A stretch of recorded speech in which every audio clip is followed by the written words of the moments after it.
Mana akalar o'tiradigan apparat. No degan joyi bor. Mana shu yerga tiqilib qoladigan. Shu yerga tiqilib qoladigan adati bor akalar.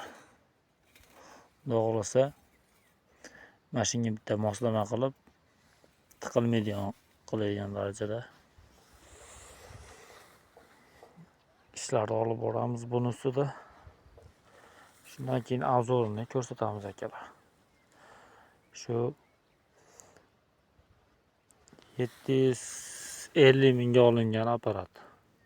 Mana yangi kecha oldik.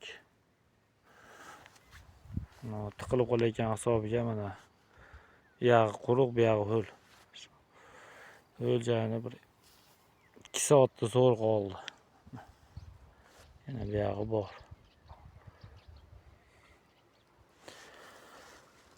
Moslama qilingandan keyin sizlarga ko'rsataman. Benzin bakidan cho'ta benzin oqib qolgani uchun salafon urib qo'ydim. Benzin oqmasligi uchun.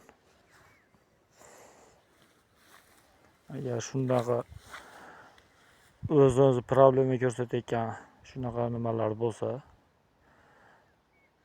o'tirmay qo'ysa, boshqa bo'lsa yoki o'z gap tashlaydigan bo'lsa, kommentga yozsanglar javobini beraman aka.